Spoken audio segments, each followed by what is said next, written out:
And we are back, and we just finished watching the winner of the Best Adapted Screenplay for this year's Academy Awards, Conclave from 2024, rated PG with a runtime of 2 hours. This is streaming on Prime Video, but also to buy rent on Prime Video. This comes to us from Edward Berger, the director, who also did All Quiet on the Western Front a few years ago, which we also like, based on a novel by Robert Harris, and screenplay credits to Peter, what was it?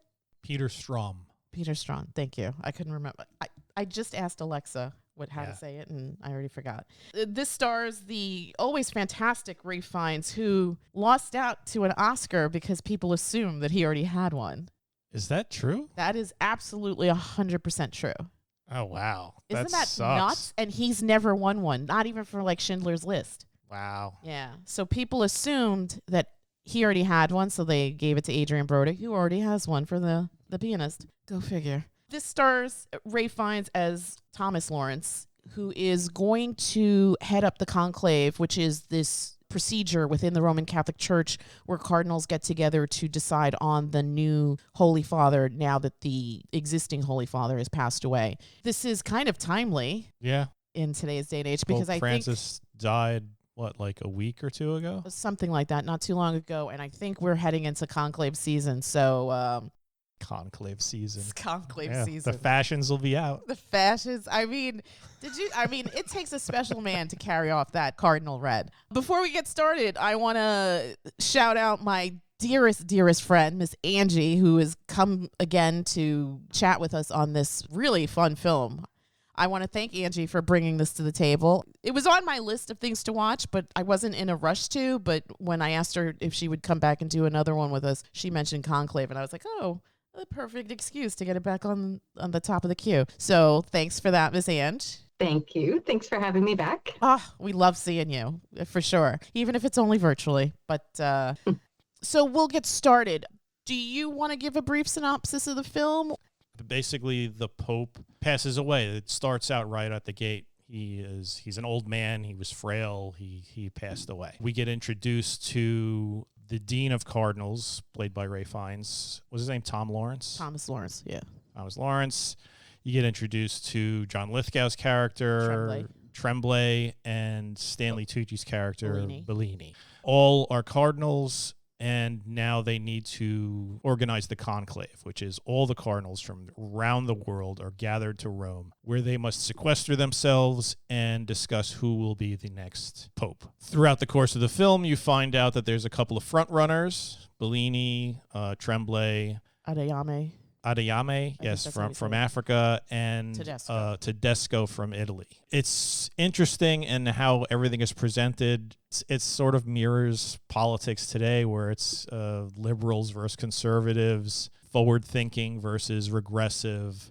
There's like a speech at the end, or dueling speeches towards the end of the movie, that really highlight this, especially. One is all fire and fury, and the other is compassion and understanding. But yeah, that's basically how the film went. And in the center of it all is Thomas, who he wants to do right by the Pope. His faith is wavering, and he absolutely does not want to be Pope. So it's interesting how things progress, because he clearly wants the right guy to be there, but it's sort of like a battle between duty and what you want. Also, possibly taking a responsibility that you want nothing to do with. Almost like a superhero. With great power comes great responsibility. Yes, with great power comes great responsibility. That's Spider-Man for Pope. I'm going to start with Angie. You had seen this before you watched it. You're a voracious reader. Had you read the novel? Did you know anything about it going into it? I had not read the novel, but the author was actually on the Sunday morning show this morning. I don't know if you I did not see it. I'll check it out. So that was fun to get to know his view. And then they re-interviewed the lead actor, as I guess they'd interviewed him about 1.5 years ago. And so, yes, leading up to the Oscars, I wanted to watch it, thinking that for sure he would have to be a pick just because he's so talented, or the final selection. But I didn't get to actually watch it until just this last week. And this morning they actually shared that based on the timing and everything of the movie being over 1 year old, I think over 3 million people have now watched it in this last week or something. So I watched it last weekend. with everybody else. We watched it yesterday. Yeah, saw it yesterday. No regrets there. That was, from start to finish, it was really, really well done. The way it's filmed and the performances really grab you from the opening few moments. But even like the music choices, like I'm one of those people that gets really aggravated with a lot of music. What did we just watch recently? And I'm like, this music is killing me. Emma. That Emma movie. Yes. And I was like, I am all done with this. I'm going to power through because we got to post something. But yeah, that annoyed me. But here, it ramps up the tension and just the agita that you're feeling because it's like, oh my God, what's going to happen now? And it's funny because it's the Catholic Church. There's nothing sexy about the Catholic Church. And this story was absolutely riveting. Yeah, it's all on the shoulders of the people performing it as well. 1,000%. Everybody does such a fantastic job, especially Ralph Fiennes. He just seems so weary and troubled by this whole ordeal, and he doesn't want to be there. Yeah. You find out that he asks basically to get out of doing what I'm doing. Right. And the Pope was take a like, lesser the Pope was like, he gave him that speech where it was some people are shepherds and some people are managers. Mm-hmm. And I think that really hurt him as well. It really hurt his already shaky faith. Yeah. Yeah. So let's get impressions. And then we'll speak to spoilers because I think that this movie, you have to speak to spoilers because there's stuff that happens towards the tail end that is just, wow. Yeah. So I'm going to start with myself. As a lapsed Catholic, I knew a little bit about the process of the conclave. There's so much ceremony within the church for basic functions, and now that in real life our Pope has passed, they are now going to move into this procedure of electing a new Pope. And it was kind of interesting to see it in the story because, to your point, it's very political. You see the scenes where they're kind of like brainstorming together to try to get the leg up on the other guy, and you see the ambitions within them, whether they want to admit to it or not. So that felt very relatable and transferable as far as here we're talking about the election of a new pope, but we could also be talking about somebody who's trying to enter political life. And I think that all of them have the best intentions, or they think that they have the best intentions. But once you get to know them, you really get to know them. And everybody's human. They're all flawed. You have the secret that comes out with Adeyemi. You have the secret that comes out with Tremblay. So again, these people they're human and they're going to make missteps. And Lawrence's main objective is to find the best replacement to put into this position. Because even in the beginning, he does that great speech where he's talking about certainties. Right? He wants someone that's maybe had sin, but asked for forgiveness and continued on this path, which is what most of us, I guess, aspire to. And as a lapsed Catholic, it spoke to me in a way. Watching this film, I was thinking about Heretic. I mean, they both have to deal with religion. And it's interesting because you can make an argument that there is no Father, that there is no spirit in the sky. But to a lot of people, this is something that tethers them, that gives them comfort. And in religion, there's belief and there's faith. And sometimes it's blind faith. You just believe that this is what is true. Well, at the core of it all, there's no way to prove anything. Right. So you have to have faith. Whether it's faith in the Big Bang or whatever, or faith that there's a big guy with a flowing white beard in the sky. That's, So, or whatever. I mean, it could be anything. Absolutely. So having said that, I really felt something here. And it was weird because I have not stepped foot into a church in a very long time. And I do consider myself a lapsed Catholic. I have not actively practiced my religion in a very, very long time. And it was interesting for me to see examples of people who, again, to your point, right, there's a case to be made for the Big Bang Theory or the Father in the sky who benevolently watches over us. So I felt very moved by this film, incredibly enough. I felt very, very moved by it. And afterwards, I actually had to sit in my feelings for a little bit because I feel like as a lapsed Catholic, the church has let me down in so many ways. But again, it all comes down to faith. Yeah, I would say the church as an institution has let you down. Right. Correct. But as far as faith, that's internal. That's something that you carry with you. It's something that's in your heart and in your mind. And you don't need a lovely ornate building and a guy with a big pointy hat to tell you what's right and what's wrong and why you should be doing the right thing. Not because, if I don't, I'm going to burn in hell. And if I do, I'm going to float on a cloud playing a harp or whatever you think heaven is. It's KC barbecue. That's what heaven is. That's not wrong. Hey, if heaven is Missouri barbecue. Maybe that's it. Just an endless field of barbecue that you just swim through and eat simultaneously. I'm ready for that. We are making ribs today, so. I have to say, like you, it was a really holistic experience for me where it felt like I got to be a witness of a process that I had no idea was so complex. And you asked, had I read the book? This is the first movie that I want to go straight out and read the book now, because I feel like if this is process and bureaucracy accurate and role accurate, I thought that was the most fascinating piece with Isabella Rossellini's role. I thought she was brilliant. And to see the role that nuns play in the process, I thought it was really beautiful. The prayer given at mealtime where they were recognized, and that seemed to be something that didn't happen in previous prayers or giving of thanks. So I think Gosford Park is one of my favorite movies, upstairs, downstairs, and what are the roles you play in a society. So I was fascinated by all the different roles that you get to live out through each character. And I actually found Isabella Rossellini to be really quite bold in her plot twist moment where she got to help change the tides of who would become the Pope. Yes, rightly so that she was nominated. I mean, unfortunately, it wasn't her year, but that scene in the lunchroom. Yeah. Where she just stands up and just does that speech is very impressive. And it's funny because my favorite was the little curtsy at the end.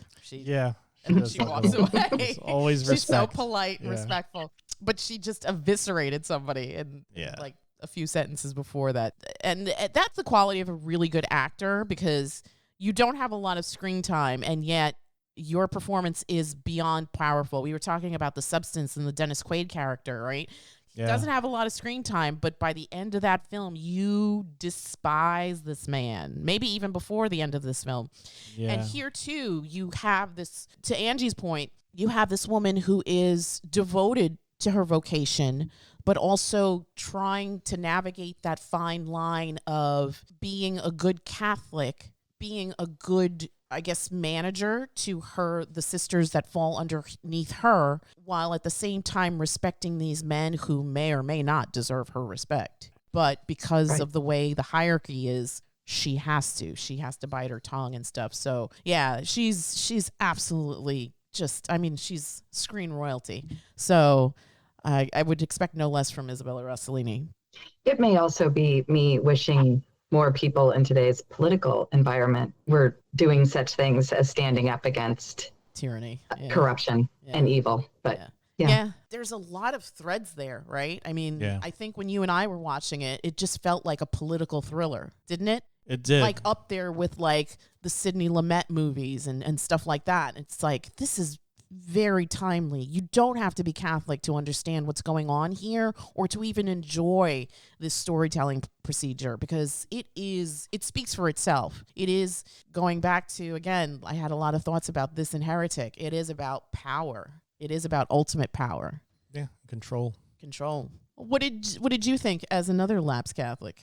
I mean, like I said, I enjoyed this from the very beginning. They really get into the gravity and tension of the situation right off the start. I mean, even the way it sort of begins with just like I guess it's Ralph Fiennes just walking through the tunnel by himself, the lighting, everything. And when they get to the room, you see the Pope on the bed, and John Lithgow is just like, the Holy Father is dead. It's just like this tension, and you know that something is off cue, and you get a little bit of suspicion about Tremblay, just because he's a little bit, I guess, like too forthcoming with like, oh, these are the details of his final hours. I took the liberty of writing them all down. To me, that's a sign. Like, I remember being a little kid, and I remember whenever I was doing something wrong and I was just about to be caught, I would just sort of like, it was like I was flooding the zone with just talking and all this like nonsense, like, oh yeah, blah, blah, blah. Just trying to keep my mom distracted from the fact that I had like just wasted $20 on baseball stickers or something like that, or something I shouldn't have been doing. And that, to me, felt like what Tremblay was doing in that moment. To me, he felt like he was definitely trying to cover something up. Right. Whether that was actually true or not, we don't find out until later in the movie. But even then, it goes on, and you see like the preparations. You get to know Tom Lawrence and the kind of person that he is, and the fact that he has something inside of him that's troubling him, that makes him feel like he shouldn't be in this position. And then you have Bellini, who's Stanley Tucci, and Stanley Tucci is just great. He just seems to be like the affable, friendly guy who knows what he's doing, smart, and according to him, I have only a crazy person would want to be the Pope. I have no desire to do this, but everybody's like, no, you're the guy. You're the guy that has to be the one. And plus, I don't want Tedesco. I don't want Tedesco. And then, I mean, the name Tedesco sounds like a mob boss or a demon or something. And then he shows up. He's got like the big red cape. He's the only one dressed like that. Yeah. Like he comes in looking like his shoulders are for some reason all padded out. He's like, he's vaping. He just really seems like, okay, this is the heavy. This is the evil guy. I mean, really, he was like padded out with that cape. He looked like he was heading to a wrestling ring. Yeah. So we know that he's not the guy we want to. And plus, then you get the speech that he gives. He's like, yeah, look at us. We're all supposed to be here in brotherhood. But, the Italians are sitting here. The Spanish guy's over there. There's the Africans and, oh, God, the French. And he's already dividing everybody, and then he's like, we should all be speaking Latin like we should have done in the old times. He's absolutely the guy who wants to go back 50 years. He wants to bring us back to the times when it was just when the church was there specifically for control, as they mention in Heretic. So I was fascinated. This film, never once was I bored. Never once. I was looking for any sort of little details, little mannerisms. Everybody's acting performance was great because they were giving you just enough without telling you, oh, yeah, I completely am unworthy of being Pope. Mm-hmm. They were just like really showing it. And then like you get the vote counts and you're like, that guy. They really throw you for some loops. Yeah. There's like the other stuff going on that you never really get a full picture of, that there's bombings going on outside. Right. And you never really get a reasoning as to who's doing it, why they're doing it. And since they're sequestered, they can't really know. But Tedesco's just like, oh, we got a holy war on the Muslims. And Jesus. It was like, that's how the world is really. We're just such a knee-jerk reaction society. And now it's like even worse because your knee-jerk reaction gets so much reinforcement and approval from a million other people who are exactly the same way as you, just a knee-jerk reactionary person. So there's a lot in this movie that reflects the world. I love stuff like movies that like reflect society. That's why I loved Inherit the Wind. Yes, some film from that long ago, and still just the speech that Spencer Tracy gives in the courtroom. Yeah. Ignorance is always hungry and forever needs feeding. So good. Yeah. And that speaks to today, and this film speaks to today, and I really enjoyed this film. Yeah, same. I don't think that you need to be a Catholic to enjoy the machinations of this storytelling experience, because it speaks to so many different things. And it kind of, to highlight something that you said about them being sequestered, even in their little bubble, there is like a hierarchy. There are procedures that are followed. There is almost like favoritism, right? You get the sense that originally Adeyemi was polling high, and then something happens, and then that goes away, and then Tedesco is now polling high, and everybody's kind of trembling, and then Tremblay's name pops up, and he's getting all the adoration. So it's very much like watching election nights, right? It's very much like that. Angie, if it was up to you, which one of these men would you have given the nod to? Who would you have voted for? Wow. So, of course, you love Cardinal Lawrence. I think you immediately admire his integrity. And so you kind of secretly are wishing for him. And then there's that moment where he's asked, what would you call yourself? And I didn't know that was a thing either, your Pope name. Yeah. I didn't know an individual picked it. Yeah. So that was fascinating. And then you finally see him rest in saying the name that he would like to be called if selected. Yeah. He would have been my selection. Yeah. For sure. I just really wanted for all good things to narrow to his driving factor, likely because the newest cardinal on scene had a few unanswered questions about how he came to be. Was it real? Was it authentic? So even I was doubting for some reason early on, was he supposed to be there and in the mix? And I think in the movie, didn't they have about like 180 cardinals? Is that right? It was 100. I think it was 108. 108, but they needed 72 okay. to pass, right? Yeah. 108. Yes. Yeah. And I feel like in real life, did I hear it's 130 or something? I'm not something like that, or like between. I think like between 130 and 150. I mean, there's not really a lot of. Yeah, they don't have as many numbers as they used to. I mean, those things used to be even larger, I think. People had more of a vocation for that, but I think in recent years that's definitely waned. But I agree with Angie. I would have voted for Lawrence too. There was something about, I think, his absolute resistance to being the Pope was one of the things that would have motivated me to vote for him. And I think that those are the people that ultimately make the best choices, because they're not thinking with ego, they're not thinking with personality, they're thinking overall for the greater good. Yeah. And even when Benitez sort of says that to him, he's just dumbstruck, like, why would you pick me? I don't want this. I don't want this. He's adamant. He's almost angry, right? Yeah. Because in his mind, oh, well, my friend Bellini deserves it. Right. Yeah. But it's like, does he? Well, I mean, initially, Bellini is also saying, I don't want it, but that later proves to just be window dressing. He absolutely wants it, and he believes that it's imperative that he or somebody like him achieves that post, because God forbid the Tedescos of the order get that position. Yeah. They'll be ruining years, decades of progress. Yeah. If I had to pick, I would have also picked Cardinal Lawrence, just because he seemed more intent on doing the right thing, even if it meant, okay, I got to break that seal. I have to sort of work my way around being sequestered to get some information.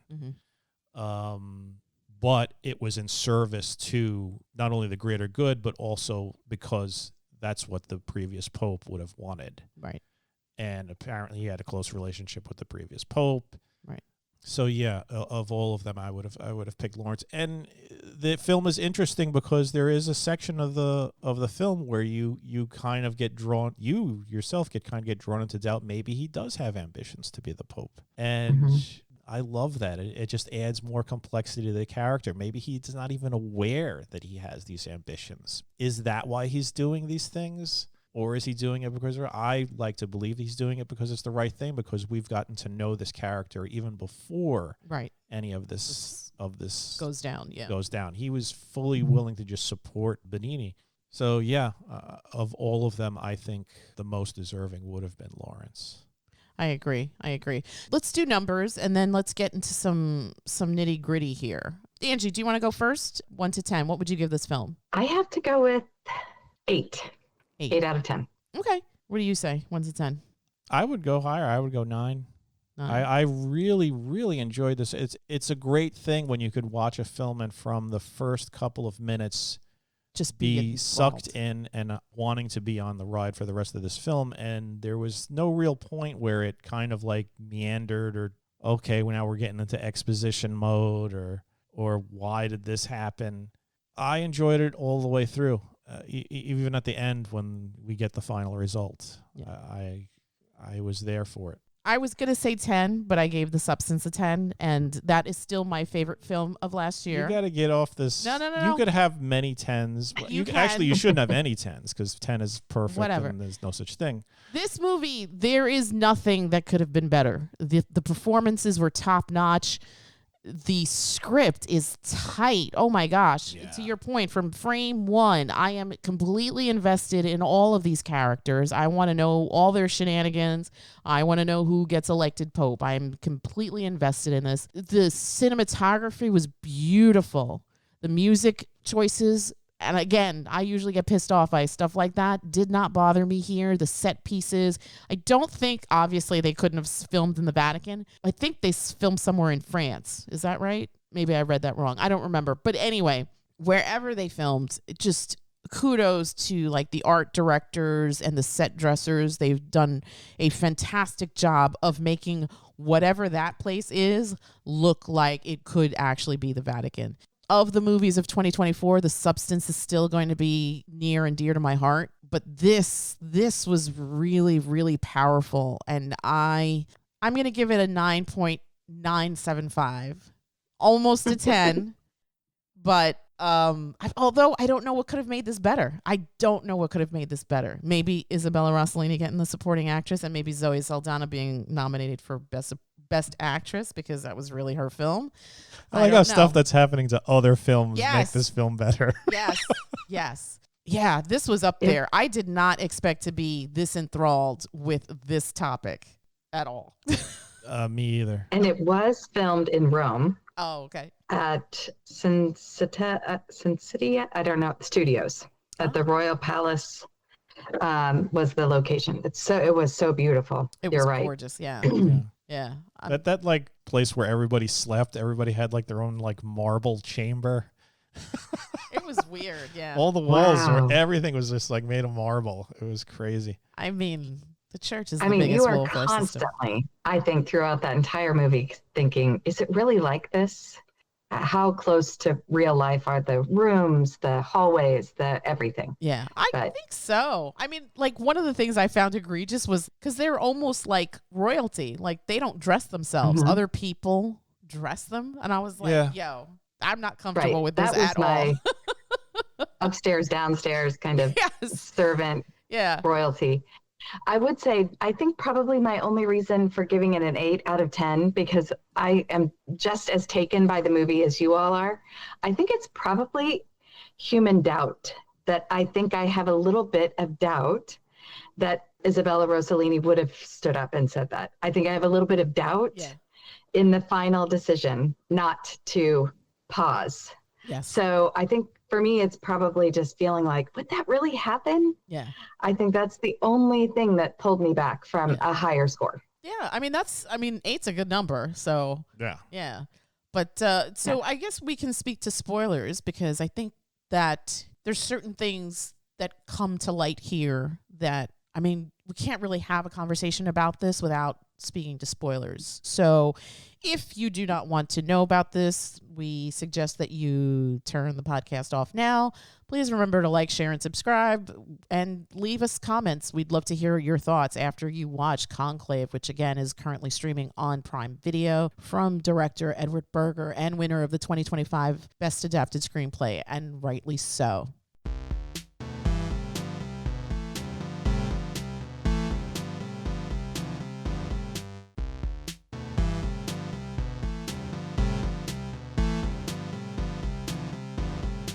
Okay, so we're back, and we're gonna deep dive now. We're gonna round table this. I think there is a lot of intrigue in this story. So I'm gonna start with Angie. What did you think about Benitez? Well, you love him immediately. I mean, if there is such a screen adapted version of who you envision Jesus to be, I felt very much like he embodied all of those characteristics. Yeah, a humble servant of all people, especially in the most compromised situations that humans find themselves in.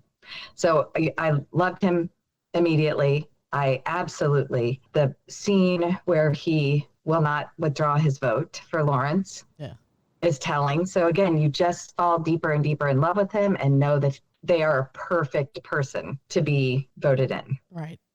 That's a good point too. And then do you think that him being in these war-torn areas, these really hostile, really dangerous parts of the world, trying to evangelize people, do you think that maybe influences his perspective even more so than, say, like a Tedesco, who's very rigid and single focused in this whole, like, well, we have to bring the church back to her glory days, back when women were women and men were men, and the two didn't intertwine, and there's definitely the power structure is more oppressive and unforgiving.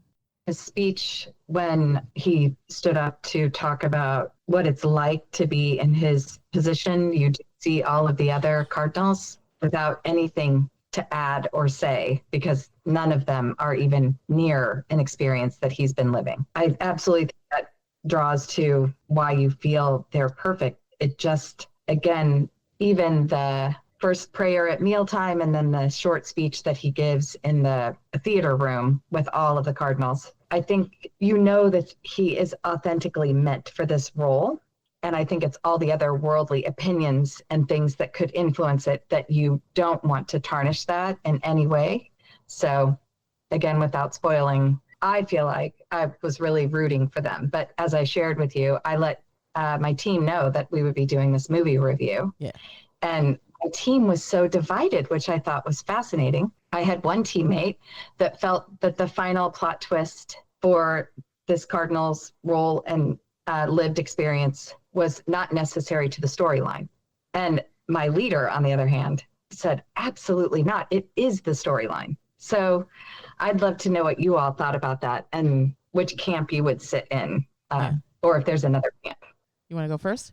I mean, I could see the argument on both sides, but I would probably go with the one who said that it was relevant. On the surface, you could be like, oh, well, yeah, that. It's just sensationalism. It's just sensationalism where maybe they're pandering to a crowd. But when it comes down to it, it just adds to the fact that it's like walking in another's shoes. He does walk in. He walks in everybody's shoes, basically. Wow.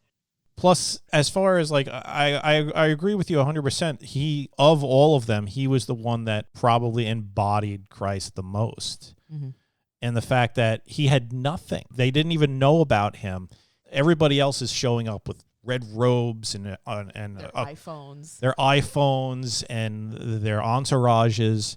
He shows up. He probably has like a knapsack. He's wearing dirty clothes. Like, he wasn't even in like priest garb, was he? No, He was just not originally, I don't think. Yeah, he's just sort of like skinny and shaggy. And then you find out later on, oh, he's the Cardinal of Kabul. Which is a weird place. Which is it's Afghanistan, war-torn Afghanistan, ruled by the Taliban. This is not a place that is friendly to any other religion, really, unless you're a zealot. And he's there, and prior to that, he was in all these other regions that are completely war-torn. He has seen the worst of humanity, and he is trying to convince people that be kind, be good, follow the teachings of Christ, compassion, all of that. So of anybody, he is the one who understands it most. And then you have on top of all that his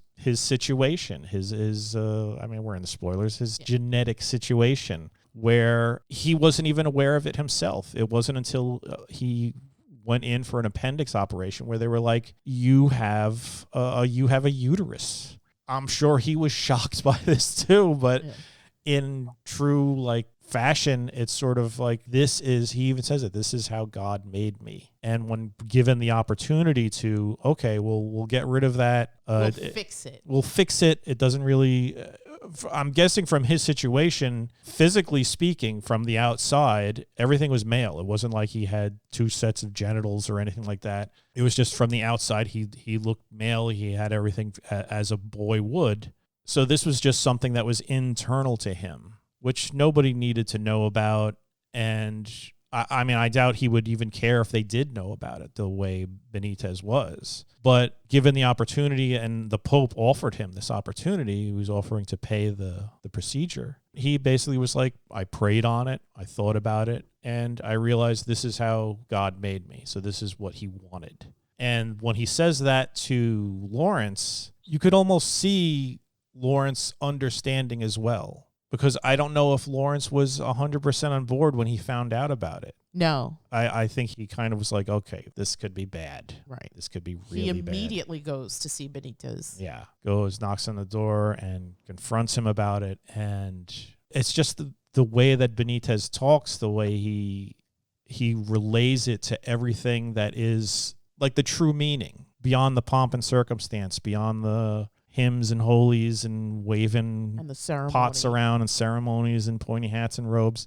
This guy is living it, and he proved it there. He proves it in the theater with that speech. He proved it when he gave grace, and he included the sisters and basically everybody. Everybody was ready to sit down after he said the initial opening. Oh, bless us, for the food we were about to eat. Everybody was like, okay, great, let's eat. And that's like just meaningless. That part of the speech was the most meaningless part of the speech. The bless the food, thank you, Father. Everything he said after that, when he continued, that was the true grace. And that's what that character was about. I did not feel that the twist hurt the story at all. It just sort of added to it. It added something that was more than belief, more than faith, more than spiritual. It added like, oh, I am living this not only spiritually, but physically. Yeah, I agree.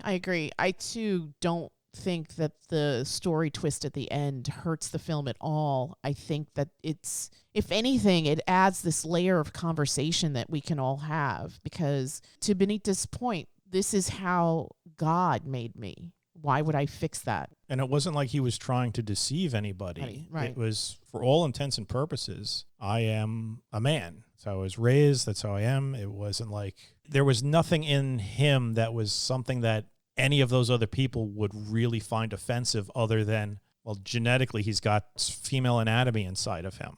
I even think the way that they discovered it was really well written. That had he not had an appendicitis attack or his appendix removed, they would not have discovered it. So this would be a non-versation had that not occurred. That one compelling event, which had that not happened, we wouldn't know that he had a uterus. So right. Yeah. I think that was a really good, subtle way to introduce it as well, that it could have been not found out.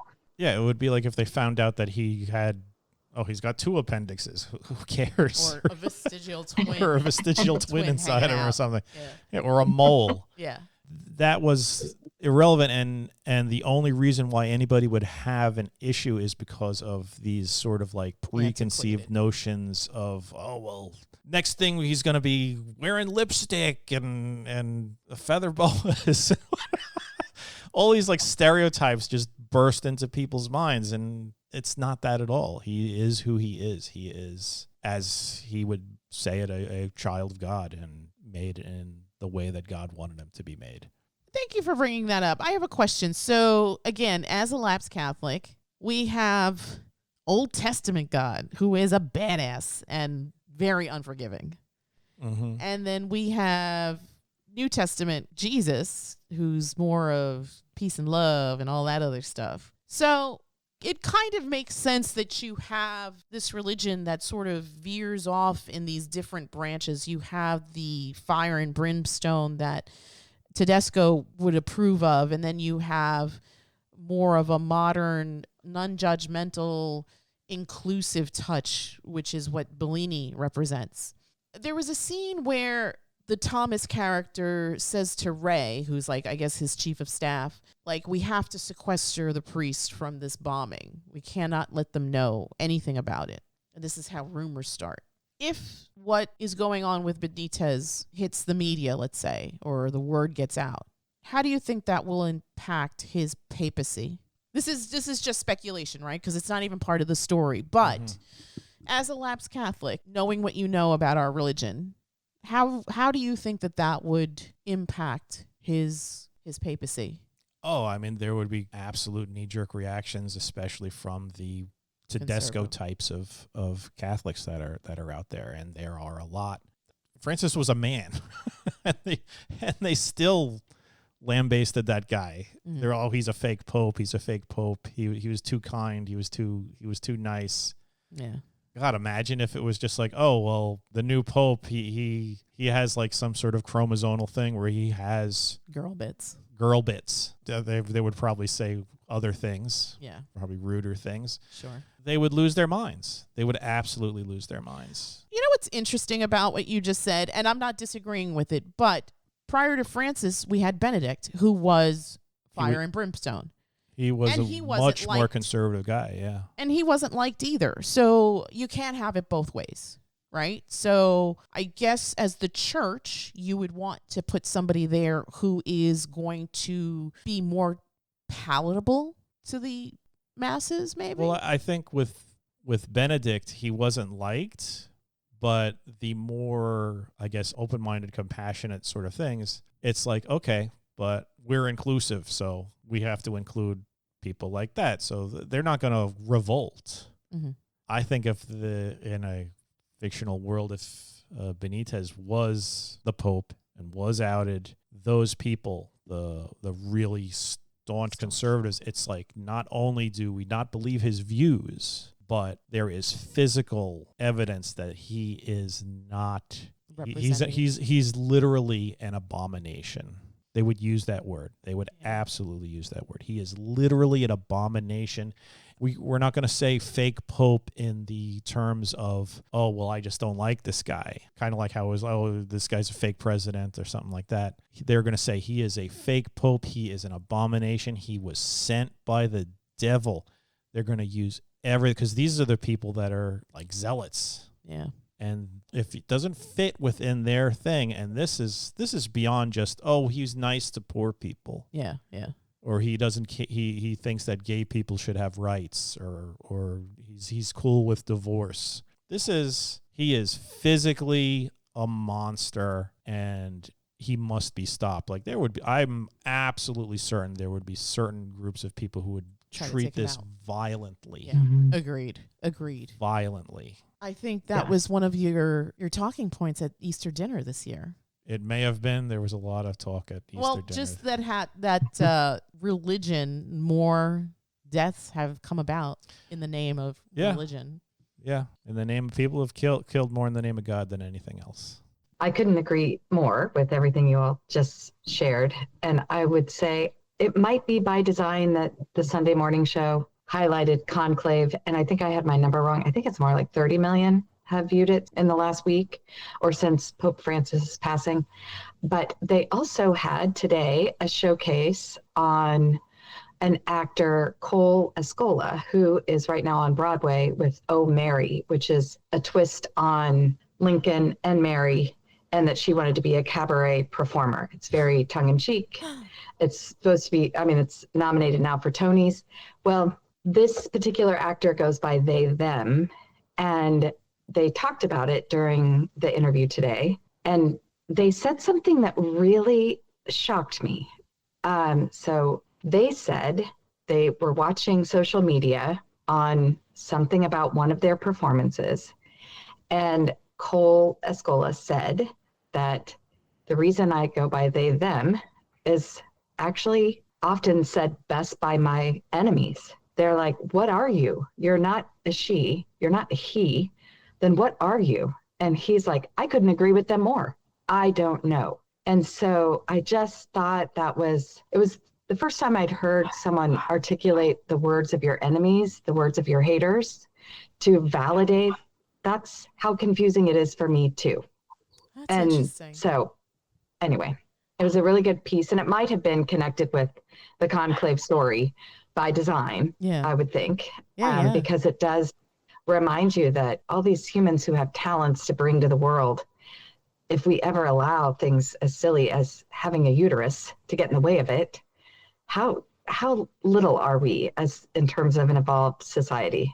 Obviously, pretty tiny. Agreed. Absolutely, 100%. And again, religion shouldn't I mean, if you're going by the teachings of Christ, right? If you blindly believe that this person is the embodiment, is the Son of God that was put here on earth to be sacrificed for our sins, and you want to walk in a Christian path, then this Christ is about love and forgiveness.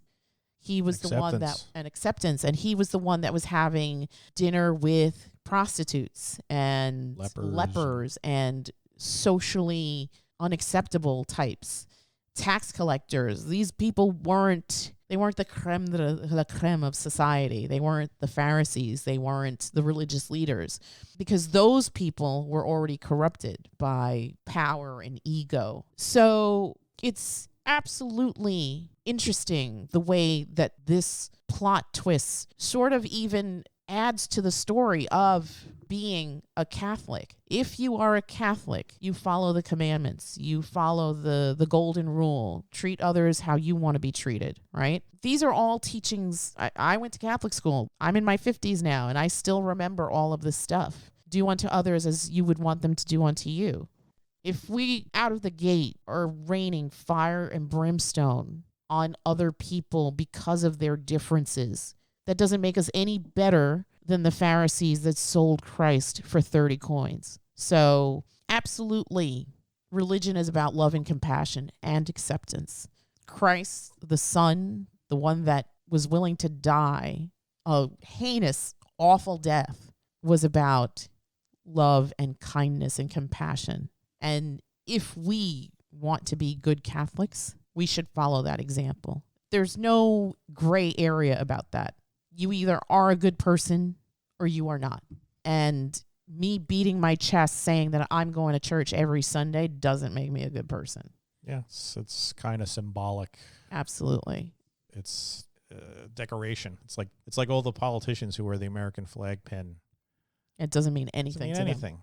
Them. Yeah, they don't care. It's like, how's this going to affect the stock market? Exactly. Or they've been getting out of the draft because their daddy could pay off somebody. Yeah, it was interesting because even though the story is framed within the confines of electing a new pope, it really translated to so many other different things. And I found that extremely powerful and extremely timely, especially now that we're in the midst of getting a new pope. I'm hoping that whoever gets chosen is a Christ-like figure in the vein of a Benitez and not in the vein of a Tedesco. Yeah. Just to wrap it up, any closing ideas, any closing thoughts? No, just if you really want to see an interesting movie from beginning to end, like literally from beginning to end, this will fit that bill. Yeah. It's great. Oh, we didn't really talk about Isabella Rossellini. I mean, we did briefly, but can we talk about that scene where she comes out about Tremblay's involvement in certain events? I remember nuns as sort of lower tier people in the totem pole. Obviously, you have the priests, you have the brothers, you have the sisters, and then you have the rest of the teachers in a Catholic school. And I always felt like nuns were always seen as like this homely sort of, almost like a servant class maybe, right? At least that's the way I perceive them. You see that in movies and stuff. I love crazy nun stories all day long. I'm always attracted to crazy nun stories. But here you have someone who obviously has a very high moral compass, and she's trying to protect the sister underneath her. But at the same time, much like Thomas's character, she wants the truth, and she also is invested in the right person getting this position. Angie, I'm going to start with you. What did you think of that speech that she gives? It's not a big speech, but it got her an Oscar nom. What did you think of the speech? Well, as I shared, I think that's the one that I was like, yes, please. And could we get more of this every day? So I thought her speech was beautiful. And the curtsy at the end was also my favorite. Very graceful. If I go back a little bit in the storyline, I think the thing that was fascinating for me was, did she have insight into who this was she was bringing to the conclave? I don't know. She was requested to bring her. And then the scene that I want to go back and watch again is actually when the cardinal sees her and there's disruption in the luncheon area. And I don't recall, did he respond negatively quickly just at the sight of her? Or did she caused the disruption. I don't think she did, based on you see her being interviewed by Isabella Rossellini after and being supported and consoled. But do you remember that exact scene? What happened there? Did he respond quickly and just kind of freak out? Is that what happened? It happens off screen and you don't really see it. I think they're in that moment, like Thomas is talking to Bellini, they're all kind of strategizing what their next move is, and all of a sudden you hear a ruckus. Yeah. And nobody looks immediately, but they look after the fact, and that's when you see Adeyemi just get up and leave. Right? Or she left. She left. If I remember that scene, the thing that I sort of thought was a bit interesting was prior to that, they're showing everybody sitting down. They take a moment, maybe a second or two, to just show her, the nun. Then there's the talk between the table, and you hear, like you said, off screen, some sort of ruckus. I don't remember if you see that it was Adeyemi. You may hear his voice. In fact, you do hear his voice. I don't recall if you see him marching off. Then later on in the evening, Thomas goes to his room and he's trying to sleep, and there is a ruckus in the hallway. In the hallway, I thought it was Tremblay. Oh. I thought I heard Tremblay's voice in the hallway. Because it's John Lithgow. Right. He has a very very distinctive voice. But there was like arguing, but I could have sworn I heard his voice talking. Because they said that the nun was brought to his room for some reason. Mm-hmm. I'm wondering if Tremblay brought the nun to the room. Because you don't see anything. Right.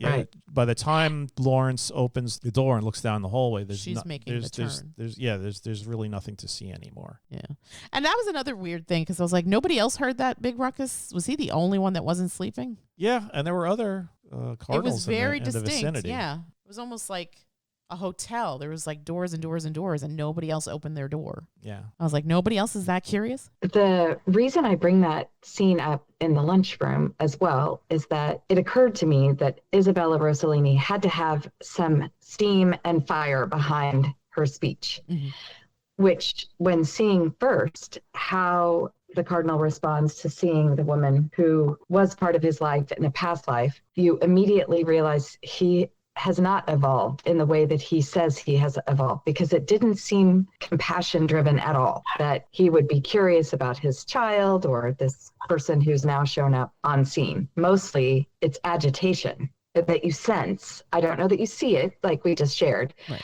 So we have that piece, and then the fact that it was brought in for manipulation that really fuel the fire behind her speech, which I just think she's brilliant, and I loved the scene. The curtsy was my favorite, and I don't know kind of how, though, like, I think that's why I just have this human doubt. Could she have actually been able to do that, pull that off? Yeah. But hope so. I don't know. I feel like nuns are trained to be submissive. I've never seen like a fire and brimstone. Well, there's that movie Doubt, right? Meryl Streep's character. Yeah. She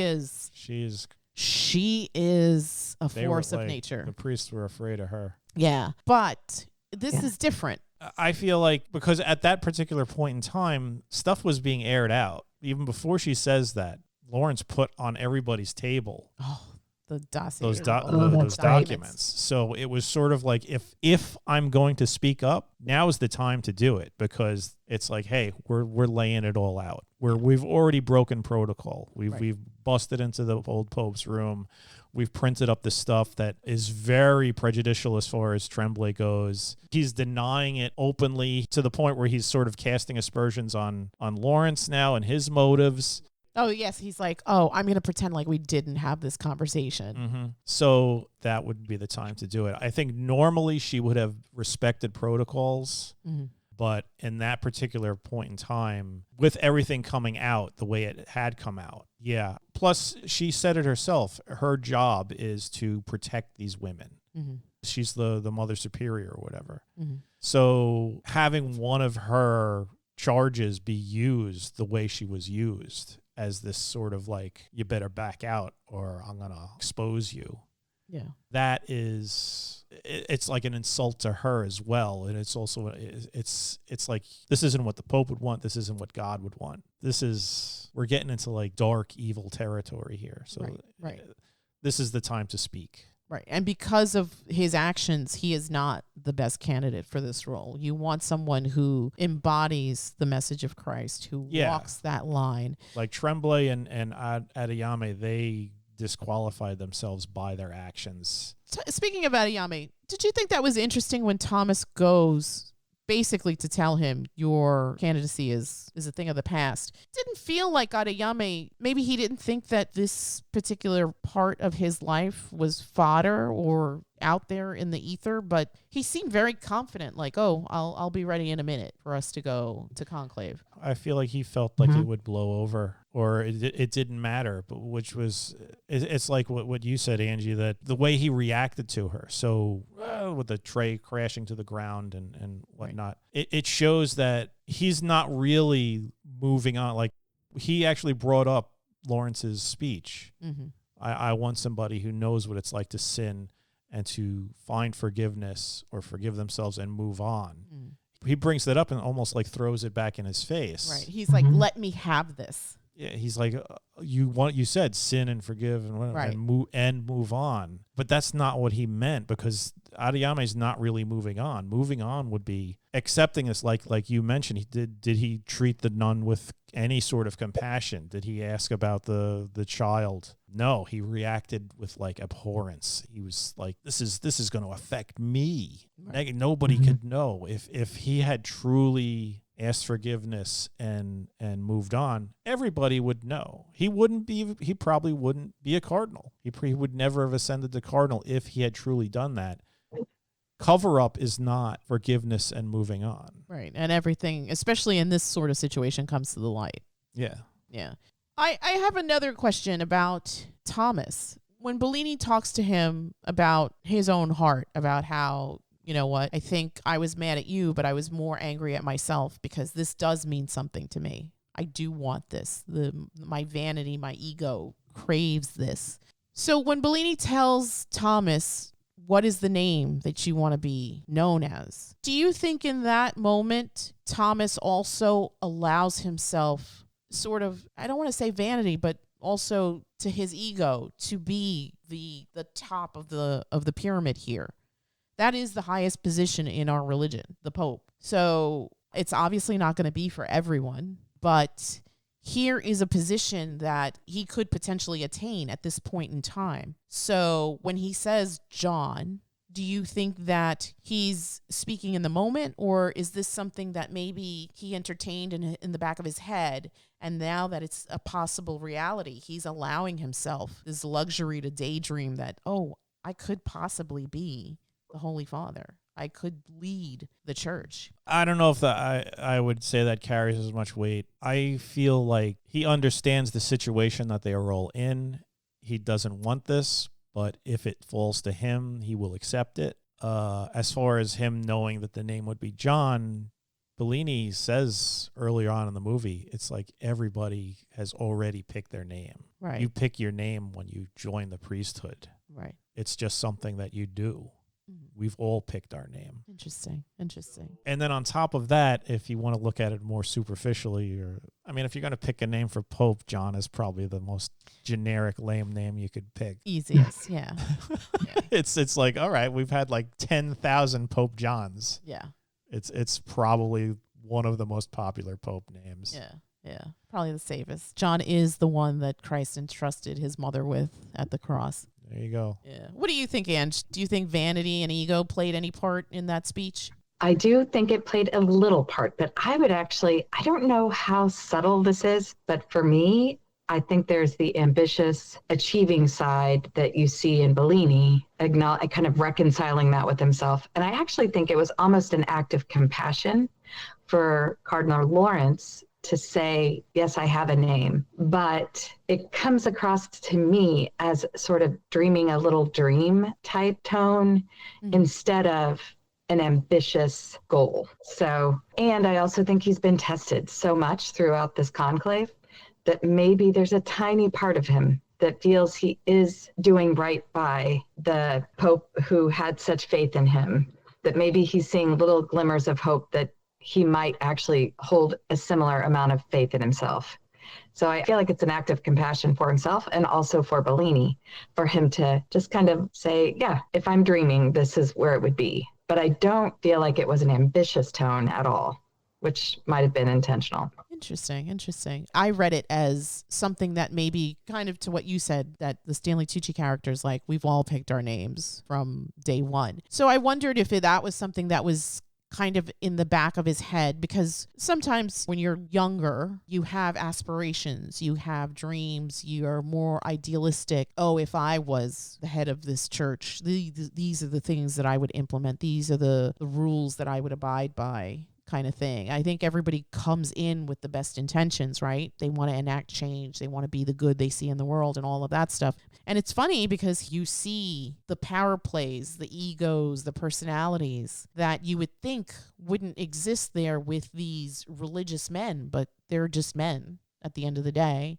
They are human, they are flawed. And so I think that after hearing you guys, I think maybe you're right. I think maybe that wasn't the case, but he was also resigned to, if this chalice passes before me, then I have no other will than to accept the will of the Father. So that was interesting. And then at the same time, Thomas mentions to Benitez that he has a crisis of faith in as far as prayer. Do you think that with the new Pope, he'll still have these thoughts and these doubts as far as his religion goes? Or, and again, this is speculation because this isn't part of the story, but do you think that Thomas stays an active voice within the organization, or does he say, I've done my duty, I can now step back, I want a more quiet life? I think the scene where he talks about his crisis of prayer, when I reflect on all of his conversations with the other cardinals, they always seem to be two-way conversations, where that almost seemed like his shift into almost a confessional mode with who will soon be the new Pope. Because you hear it in the third person when he talks about talking with the Pope who has passed,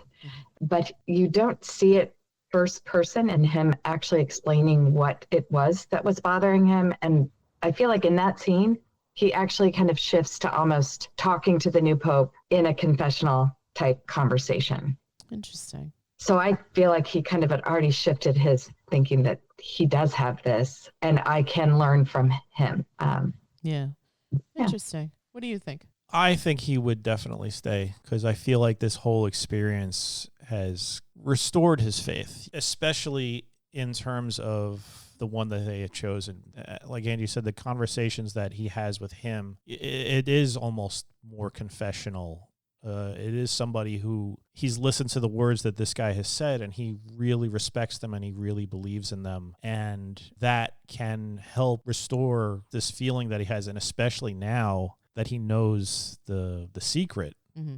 And that's probably another reason why he would want to stay, because if he stays, it would protect that secret. Whereas who knows what would happen if there's some other Dean of Cardinals. Right. I mean, God forbid, like Tedesco becomes Dean of Cardinals or something like that. And I think Benitez would want him there as well, because Benitez had such respect for Lawrence, to the point where he was just like, I'm voting for you. I think you would be the man to do it, because Benitez has no ego. He would, of all of them, he's the one you could be 100% certain absolutely had no aspirations to become Pope. No. He would stay in Kabul and probably die there. Yeah. And be like, okay, this is the will of the Lord. As a lapsed Catholic, would it bother you that the Pope had female parts to them? Me, no. Yeah, same. I couldn't care less. Would you? This is not something. This is not at all. Yeah, it's not something that he had any control over. It's not like he had chosen a particular life. It's just this is how God made me. I like something that you'd said prior, that you sort of like, he's the best because he sort of walks both paths, right? Yeah, he more than anybody knows what it would be like to be ostracized or anything, or have that hanging over them. Yeah, he is walking in the shoes of everybody. Mm. So if anybody's going to have compassion or understanding or acceptance, it would be this man. And that's kind of who you would want to be in charge of. I think Catholicism is still the world's largest religion, maybe maybe it's possibly. Maybe it's Muslims. I don't know. But we're up there. With no help from us, because we haven't been inside a church since like maybe 2 presidents ago. We're still on the list though. But yeah, he's the one who of all of them would have the most understanding, and also based upon his life experiences, he knows. Like, one of the more interesting things he said when he was counterpointing to Disco was, you have no idea what war is like. You sit in a church with everybody kissing your ass. You don't know what it's like. I'm sure Benitez's church is probably just like a shack somewhere, or a cave. Or it's missing a roof. Or they have to meet in secret because, God forbid, oh my God, you're Catholics in Afghanistan? Yeah, when they said that, I was like, is that even a thing?